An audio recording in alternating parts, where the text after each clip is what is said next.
Hello, my friends. Sailing my way here again.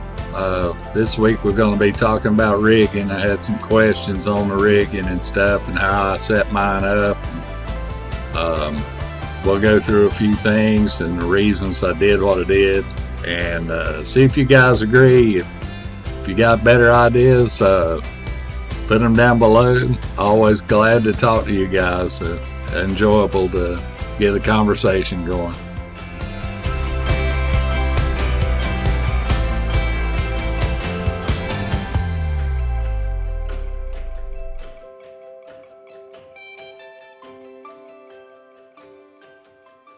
When I first started the rigging, it was all rope up to the cables and then cables the rest of the way, and which worked good.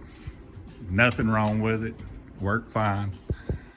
But I found that with the way I had it set up, with the rope on the bottom there and the cables coming down,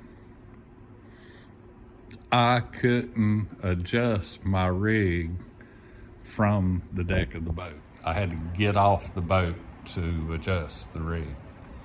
So that meant I was in the water, standing on a dinghy, no matter what the conditions are, trying to stand up and untie each one of those and pull them tighter or loosen them, whatever I was doing, and then retie it all back up. And like if you were in a slip, best case scenario, you're in a slip, you want to tighten the rig. Well, you go to one side, you pull the boat up next to the finger pier really close.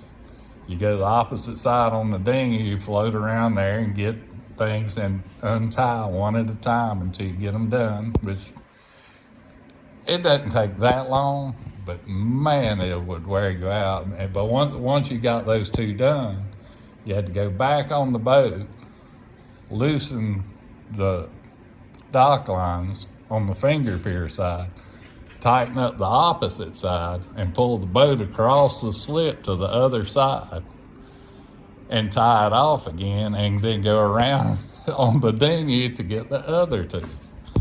And I still hadn't done the front. I had to hang over the front beam or across your belly with your head towards the water to untie that one and tighten or loosen it. So I got really aggravated at that. So that's why I went ahead and put turnbuckles on all of them.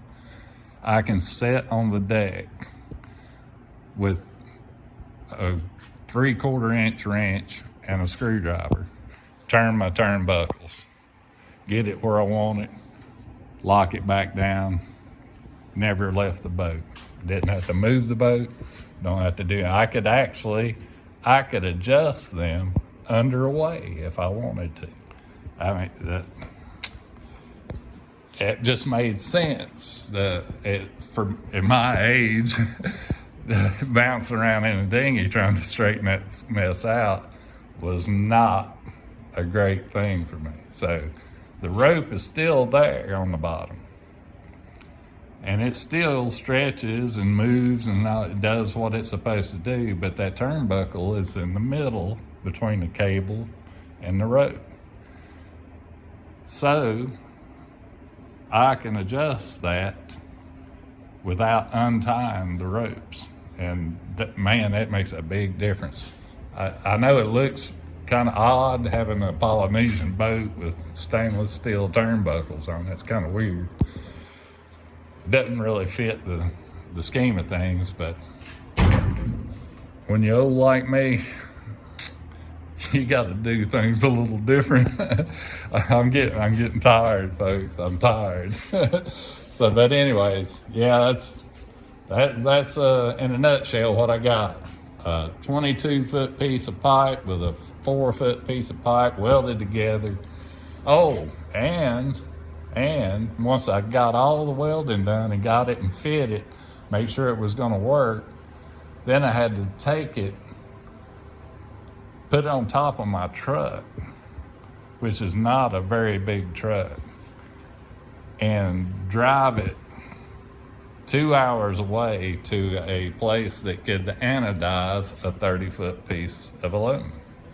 They're the only place that had a tank that I know of anywhere near me. And they were in Charlotte, North Carolina. Did a great job too. Did a really good job. But you gotta anodize it, because every time you raise the sail or lower it, it's gonna try to polish that aluminum, and your sail will turn black from all the stuff coming out of that aluminum. So it's gotta be anodized or painted or something. And I really did not want to paint a mast and have to take care of that probably every couple of months, the way the ocean wears on stuff out there.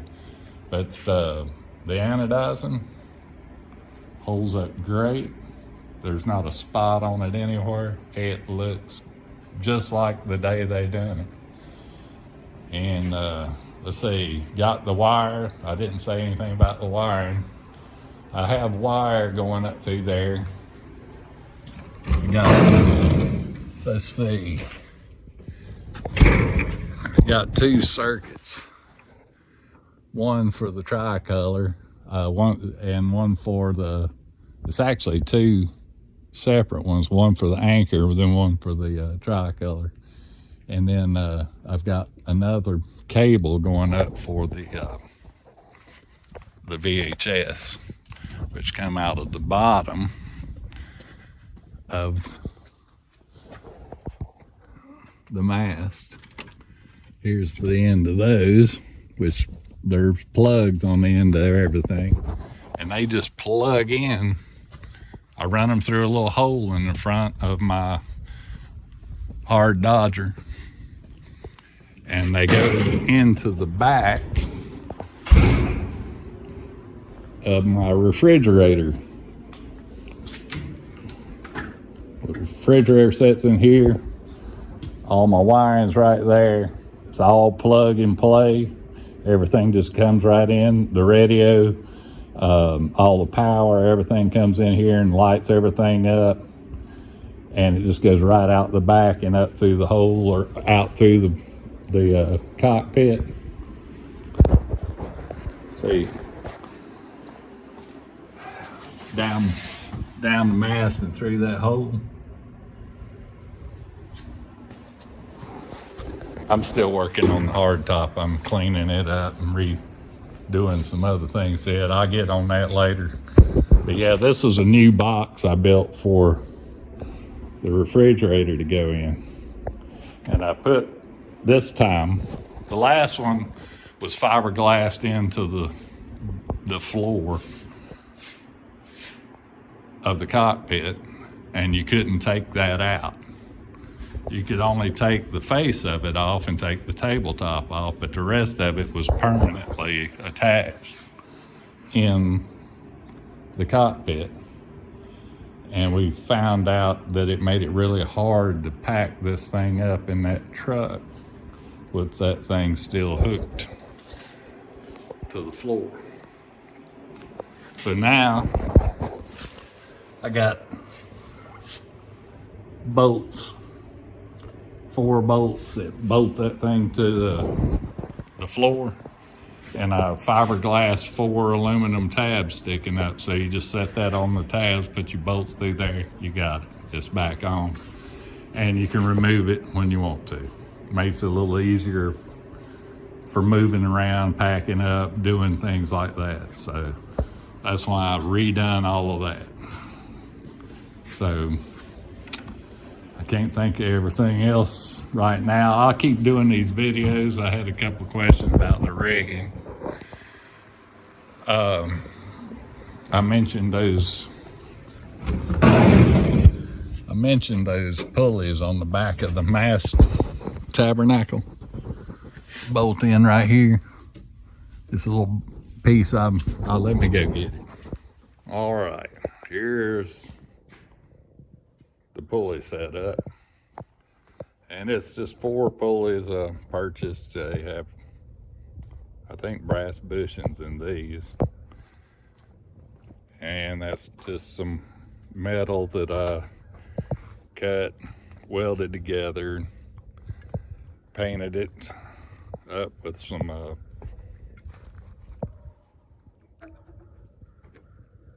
good paint, and it fits in there like that. My halyards come down, hit the rollers, and go to each side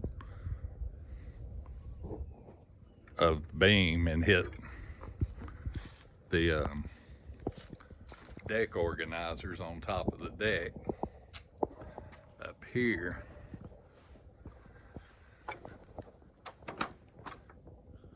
And back to the clutches and winches.